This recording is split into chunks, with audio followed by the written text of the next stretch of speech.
Well, you may be wondering why I have my bow out. That's because it's that time of year and it's archery season for deer. So I'm gonna shoot my bow and hope the pins are still sighted in. So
I honestly think those shots were pretty good.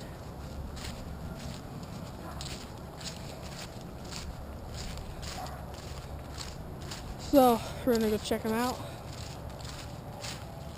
My first couple I was moving a little, and so that would be this one and that one, and those are all kill shots. Those two are the best, but I moved a little bit, and that's at 30 yards.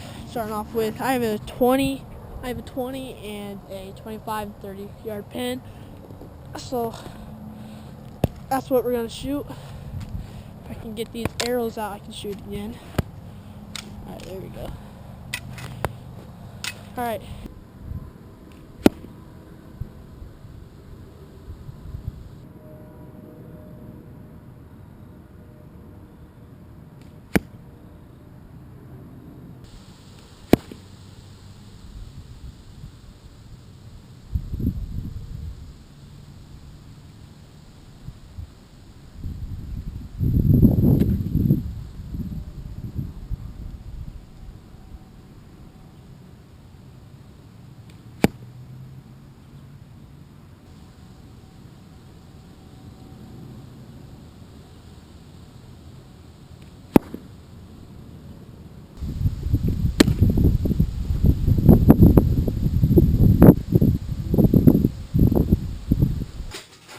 Alright, so there's probably really bad lighting in here. So I like to apologize for that first.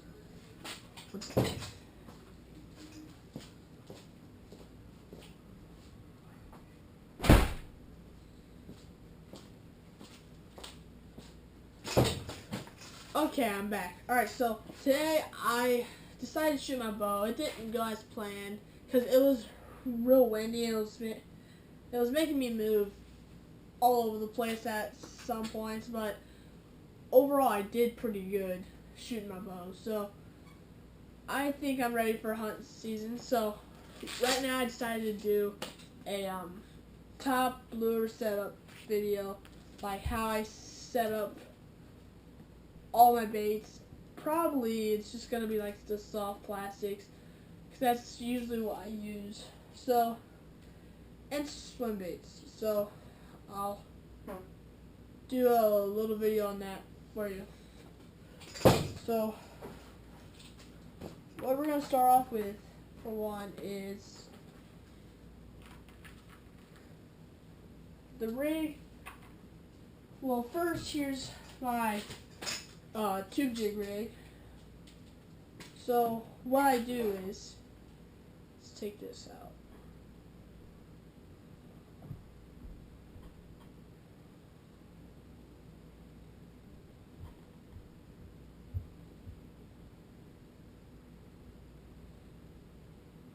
So it's gonna be hard to show you with this on this line.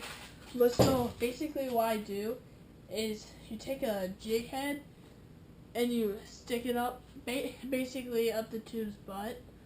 So there's like this little hole in the tube. You stick your jig head up there. Don't sound too good. Okay. So then once you reach the top, you find your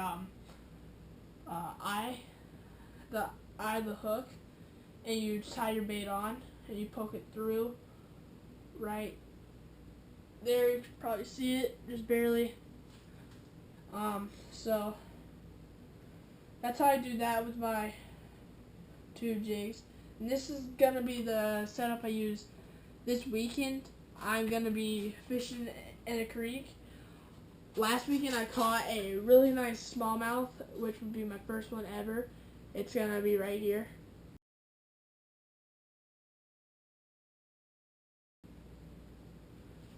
Okay, so there was my smallmouth. Now what we're gonna do is we're gonna do my Texas rig for Senkos and like curly tail worms and all kinds of that stuff. Pretty much all like worm baits, like Senkos and stuff like that. Find my box for that. If I can get it out today. Not in that box. There it is. Alright, that's not even where they're at. They are in right here.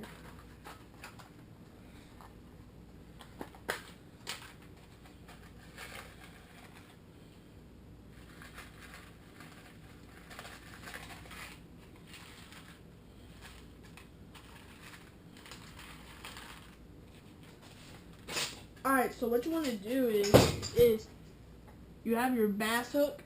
My shirt's so you have your bass hook and you have your Senko or worm, whatever. What I do is I thread it through the top here, pull it through like this, and then you push it all the way up past the eye. It's going to cover that knot that you've tied on the hook with.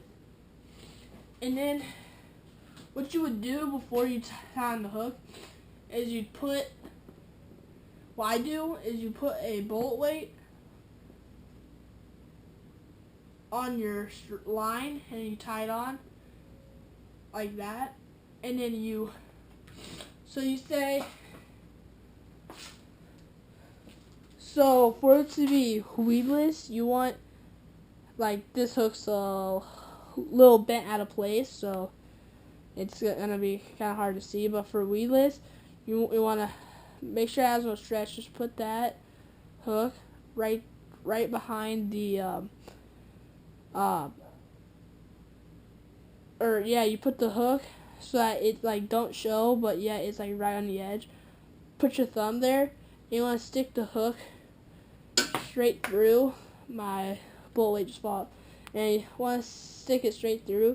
And that's not weedless, but that's how I normally rig it. But if you want weedless, just pop it back in there, do the same thing, and you want to stick it through and like pull it up and feel it, your hook point right here, but you can't see it. You just see no hook point. So then when the bass bites on, it's going to like this, and you're going to set the hook into, and the worm's going to go like that into its mouth. So that's another technique I'd use. Also the wacky rig. Let's see if I can find my hooks. Wacky rig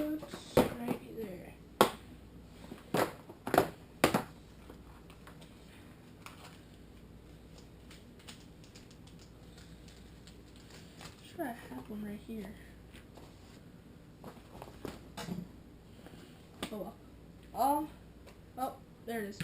So you have your wacky rig hook, and you have your Senko.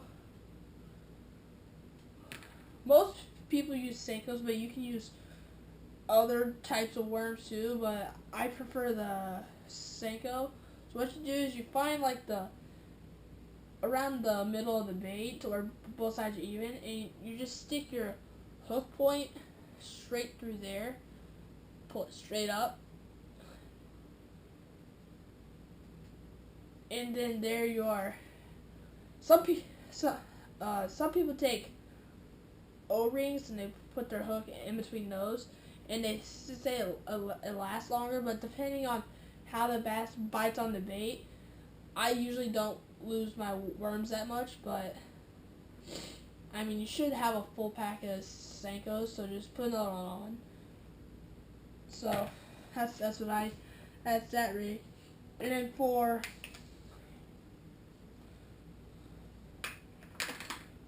my swim baits, you just basically Texas rig it. You bring it through. You bring it through like this, and you pull it through, push it all the way up, just like your Texas rig. You want to have this weight on the bottom, because when you so forget that weight. You want to put your finger where the hook point is, put it straight through the middle of that swim bait, and bring it straight through the top. And then your hook should be like that. You can also have it weedless, which all you do is you just slightly hide it like this. You feel for your hook point, and then it's weedless. So you want to have this type of hook with the weight on bottom, because if you don't and you just have a regular hook, the bait's gonna swim like this. But depending on how you work it, it's still fine. But if you want it to swim, you gotta have this weight balanced down here, so it will go like this and swim like that. So, and then that has been my techniques I use for rigging up soft plastics. I hope you enjoyed the video, and like and subscribe. Thank you.